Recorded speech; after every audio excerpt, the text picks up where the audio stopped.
Fala pessoal, tudo bom? Minha gente, essa é uma questão muito interessante que fala sobre o tema colisões. O mais interessante desse tipo de problema é a questão do gráfico. Essa interpretação que a gente precisa ter, essa leitura que a gente precisa dar ao gráfico, tá bom? Então vamos ler a questão, vamos ver o que a questão quer e resolver com muita elegância esse problema, tá certo? Então a questão diz assim: a figura a seguir apresenta os gráficos da velocidade versus o tempo para a colisão unidimensional ocorrida entre dois carrinhos A e B. Então, observe que a questão já começa tratando então do tema colisão. Então, a gente já sabe que se trata de uma colisão e provavelmente a gente em algum momento vai usar a conservação da quantidade de movimento, tá bom? E aí, veja, gente, o gráfico representa o que acontece com a velocidade à medida em que o tempo passa. Então vamos tentar dar uma compreendida aí nesse gráfico todo, uma analisada, para que você realmente possa compreender tudo que aconteceu aí nessa situação, tá bom? Então veja, nós temos aí dois carrinhos, como a questão falou para a gente, um carrinho A e um carrinho B. Tranquilo? Observem que a velocidade inicial do carrinho A, vou mostrar aqui para vocês, olha, vale 1 metro por segundo, enquanto que a velocidade inicial do carrinho B vale 6 metros por segundo. Então, a gente já pode anotar essas informações, né? Então, a velocidade inicial aqui, ó, do carrinho A, deixa eu botar um pouquinho mais para baixo, vocês não estão vendo, pronto. A velocidade inicial do carrinho A vale, cadê? 1 metro por segundo, e a velocidade inicial do carrinho B vale 6 metros por segundo. Esqueci de botar o por segundo aqui em cima, mas já vou colocar. Tranquilo? E aí aconteceu alguma coisa que fez com que o carrinho A acelerasse, porque a gente consegue observar que a velocidade aqui, ó, do carrinho A deu aumentada. Ó, vou aqui mostrar para vocês, eu sei que está todo mundo vendo, mas vou fingir que ninguém está vendo isso. Tá? A velocidade de A, ó, foi aumentando, até que depois ficou constante e valendo um número que já já a gente analisa. Enquanto que a velocidade do carrinho B, olha, diminuiu, até que ficou com um valor constante, que já já a gente analisa que valor foi esse. Então, pessoal, o que foi que danado que ocorreu para que a velocidade de A aumentasse e a velocidade de B diminuísse? Então, acertou você que disse que houve uma colisão. Exatamente foi o que fez a velocidade de A e de B mudarem. Houve uma colisão unidimensional, ok? De tal forma que, só por curiosidade, observe que de 0,2 a 0,5 só se passaram 0,3 segundo. Não vou falar segundos, que é menos que 1, né? Então, 0,3 segundo. Ou seja, foi muito rápido. Porque, de fato, as colisões elas ocorrem num tempo muito curto. Sacou isso aí? Então, nesse intervalo de tempo, foi o tempo em que houve a colisão de tal forma que A acelerou e B freou. Sacou? Então, isso aí é legal, você interpretar esses dados. Agora vamos pensar aí também o que foi que aconteceu com a velocidade de A e de B. Então, já sei que A acelerou e ficou com 5 metros por segundo, enquanto que B freou e ficou com 2 metros por segundo. Então, vou anotar aqui, olha, que a velocidade de A após a colisão foi de 5 metros por segundo e a velocidade de B foi igual a 2 metros por segundo. Ok, gente? Então, a gente já começa a entender aí muita coisa.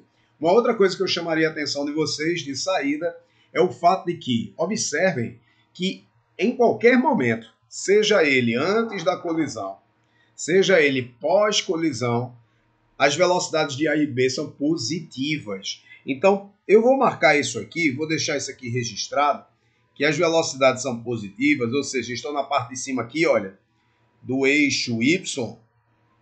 Por que isso é importante? Porque, gente, não esqueça que movimento ele pode ter duas nomenclaturas, né? Duas classificações. Ele pode ser chamado de progressivo, pode ser chamado de retrógrado.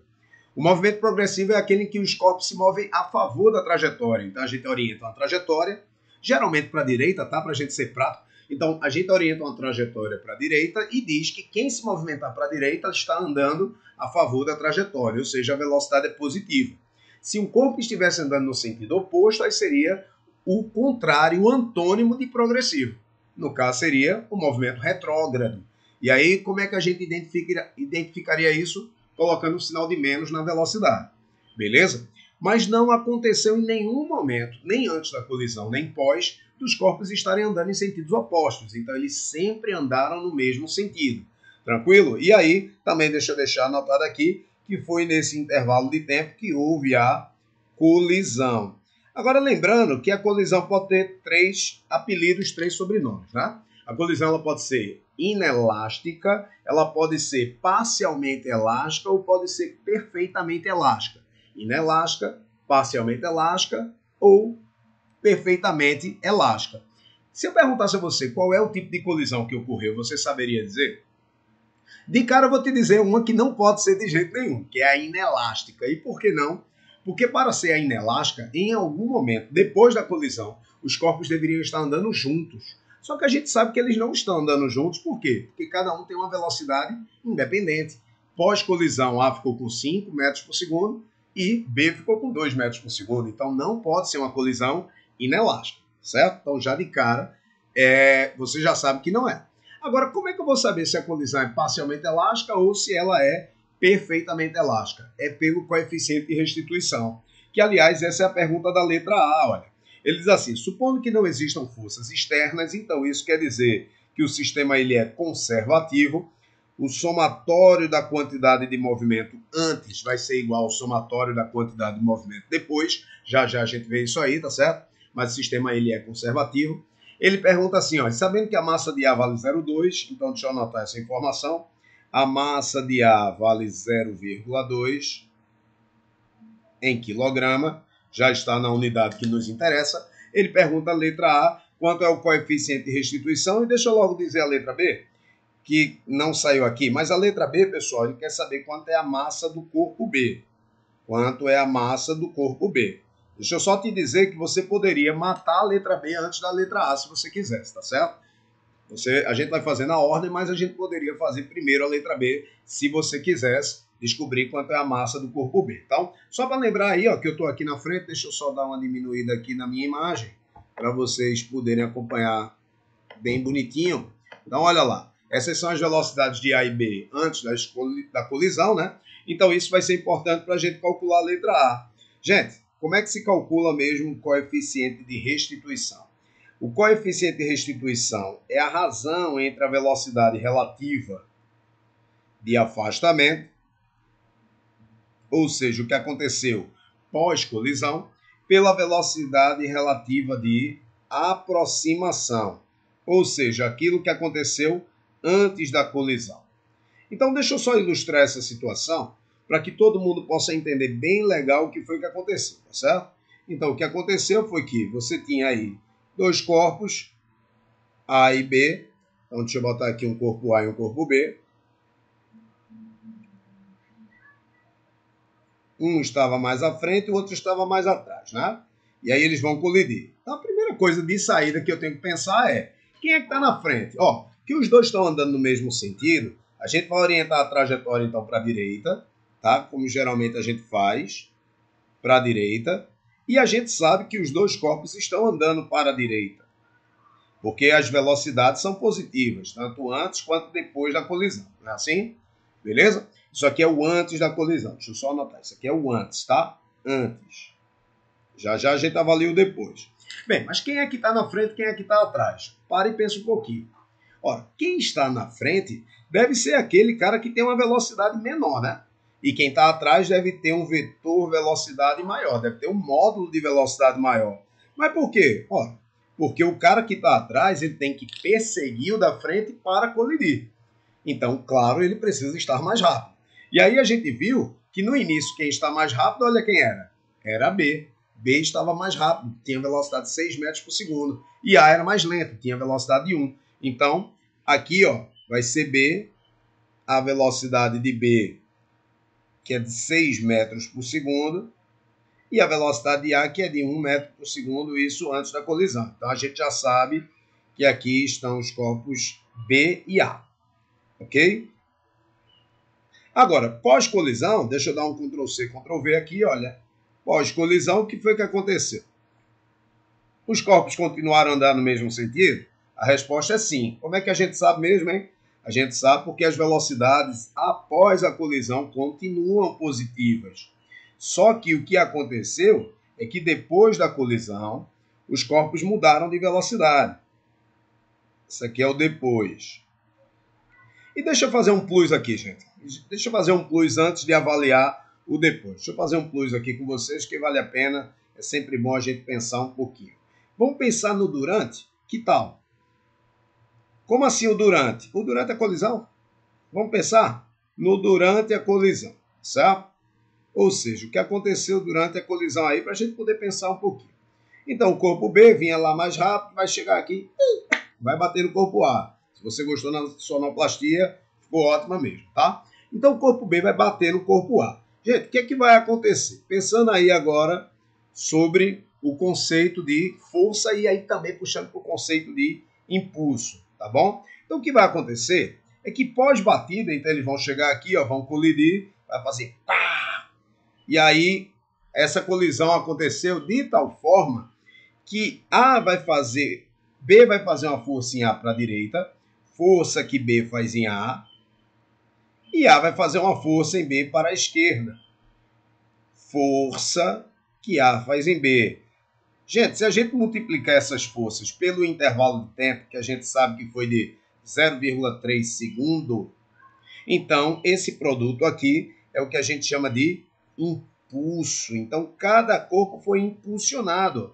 Houve um impulso que A fez em B, houve um impulso que B fez em A. Beleza?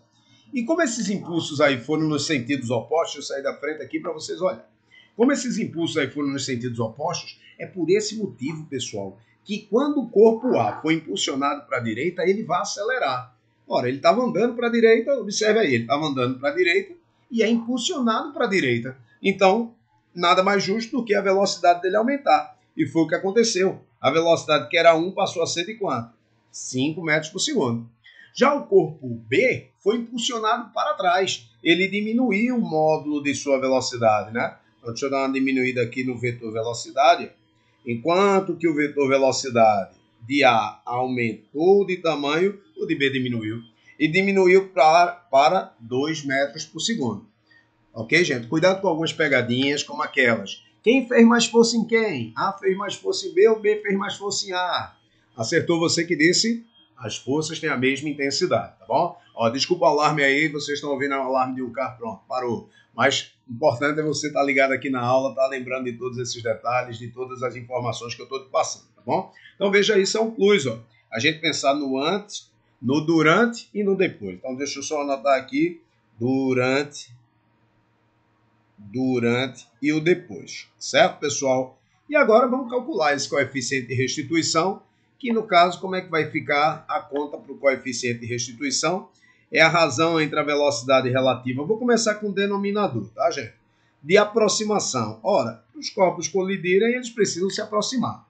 E aí, só para lembrar para vocês, que como os corpos estão andando para o mesmo lado, como é que eu calculo a velocidade relativa entre esses corpos? Ora, vai ser o módulo da subtração, da diferença dessas velocidades.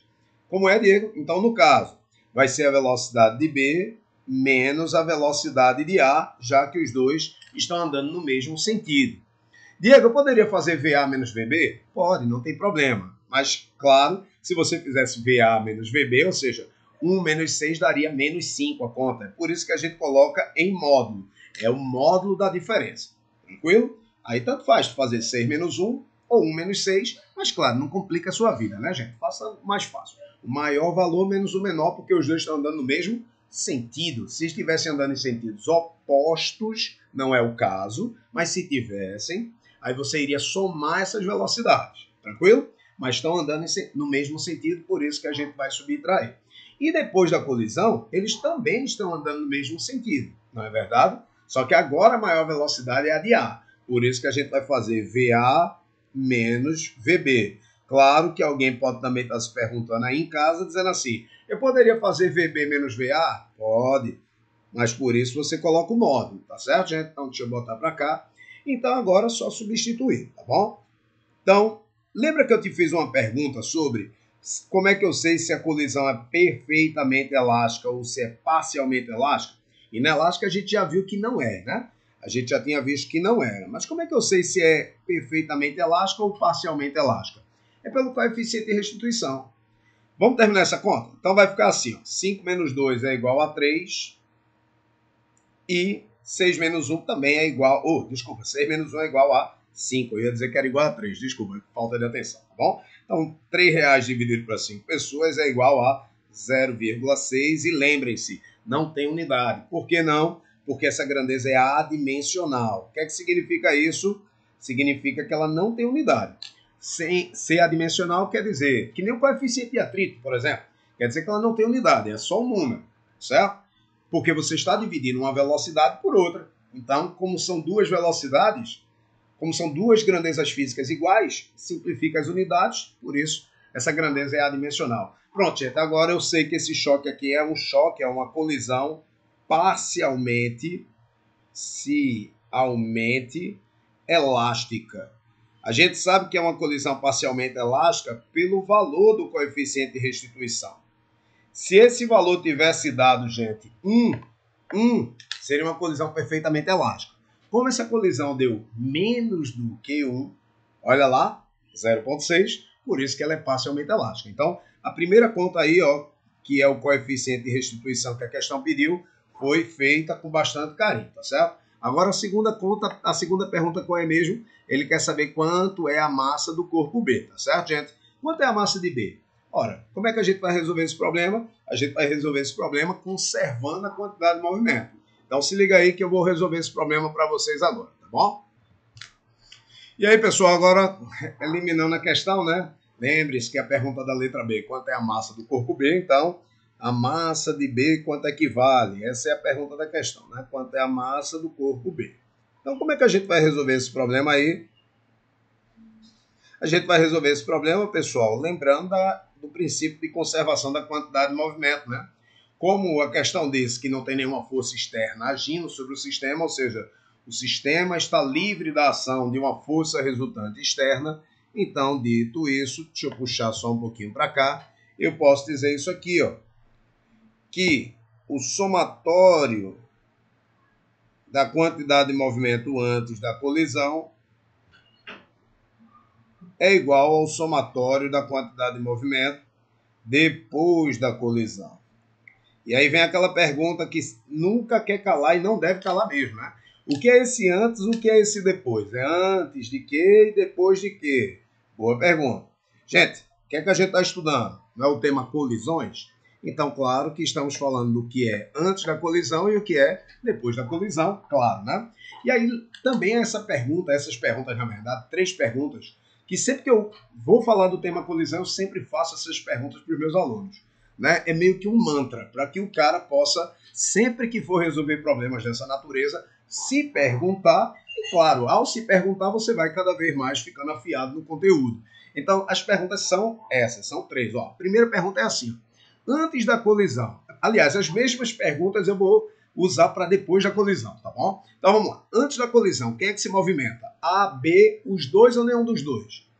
Respondeu certo quem falou, os dois. Os dois estão se movimentando, porque poderia estar um deles parado, né? Mas no caso, os dois estão andando. Então, antes da colisão, quem se movimenta? Os dois. Depois da colisão, eles ficam juntos ou separados? A resposta, separados. Eles ficam separados. Isso é importante por quê? Porque se a colisão fosse inelástica, então eles iriam ficar grudadinhos após a colisão. Mas nesse caso, eles se separam. Então, antes da colisão, quem se move? Os dois. Juntos ou separados? Separados, ok? Então, vá lá. E a última pergunta, para o mesmo lado ou lados opostos? Isso é importante para saber o sinal da velocidade e, consequentemente, o sinal da quantidade de movimento, né, gente? Por quê? Porque se a velocidade fosse negativa, então a quantidade de movimento também seria negativa, entendeu? Então, vamos lá, olha aí para o desenho. Antes da colisão, quem se move? Os dois. Juntos ou separados? Separados. Para o mesmo lado ou lados opostos? Mesmo lado. Então, agora eu já posso escrever o lado esquerdo da igualdade. Então, vai ficar quantidade de movimento de A mais quantidade de movimento de B. Então, agora olha para o depois. Depois da colisão, as mesmas perguntas. Quem é que se move? A, B, os dois ou nenhum dos dois? Os dois. Juntos ou separados? Separados. Para o mesmo lado ou lados opostos? para o mesmo lado. Então fica quantidade de movimento de A, linha. Geralmente é essa notação que a gente faz, né? A gente bota o linha só para dizer que é o depois, é o que aconteceu depois. Mais a quantidade de movimento de B pós-colisão. Certo, gente? Então agora é só abrir isso aqui, então vamos lá. MAVA, que é como se calcula a quantidade de movimento, né? Massa vezes velocidade, mais MBVB. Vai ser igual a MA V a linha, o que muda é a velocidade, não a massa, né? A massa é a mesma, mais MB VB linha. Então agora é só trocar os valores, né? Então a massa de A, pessoal, lembre-se que é 0,2, ó, está aqui anotado. Temos todos os dados aqui, ó, deixa eu sair da frente mais uma vez para vocês verem. Nós temos aí que a massa de A é 0,2, então vai ficar 0,2 vezes a velocidade de A antes da colisão, que é 5 metros por segundo, né? Desculpe, 5 metros por segundo é pós-colisão, né? A de A antes da colisão vale 1. Vale 1. Confere? É isso mesmo? Confere. Mais massa de B, que é o que a gente quer saber, vezes a velocidade de B, que é 6. É igual a massa de A, que continua sendo 0,2, só que vezes a velocidade de A, que é 5. 5, agora sim. 5 é a velocidade de A pós-colisão. Mais massa de B, que é o que a gente quer saber, vezes a velocidade de B pós-colisão, que é 2 metros por segundo. Então, gente, tudo que tiver incógnita, eu vou passar para o lado esquerdo da igualdade, e o que não tiver, eu passo para o lado direito, certo? Então, aí, a gente já vai praticamente terminando a questão. Então, vai ficar 6MB menos 2MB é igual... 0,2 vezes 5 vai ser igual a 1, menos 0,2 vezes 1, que é 0,2. Então, vai ficar 4MB é igual a 0,8. Logo, gente, MB é igual a 0,8 dividido por 4, né? E essa incrível conta vai ser igual a 0,2 em quilograma. Então, essa é a massa de B, a massa que o corpo B tem, né? E aí, com isso, a gente resolve esse problema tão elegante, tá certo? Então, deixa eu sair da frente aqui, porque eu sei que com um momento aí da conta que eu fiquei atrapalhando vocês, mas dê uma olhadinha aí com carinho. Uma conta bem trivial, bem tranquila, né? Só o princípio de conservação da quantidade de movimento. Isso aqui é fundamental, tá, gente, para o mundo da física, esse princípio, assim como o princípio de conservação de energia. Aliás, vale lembrar que para essa colisão, a energia mecânica não se conserva durante a colisão. Então é como se dois corpos batessem, ó, produzisse som, por exemplo, produzisse calor.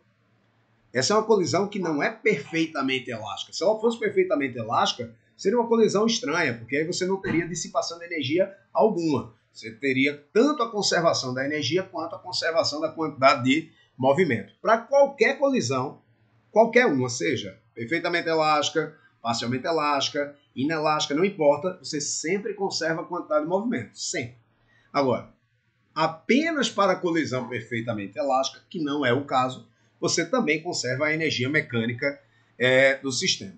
Tá bom, gente? Então, beijo muito forte no cérebro de vocês. Espero que vocês tenham gostado da resolução dessa questão. Se gostou, deixa o like aí para poder a gente se motivar a fazer mais coisas aí para vocês, tá bom?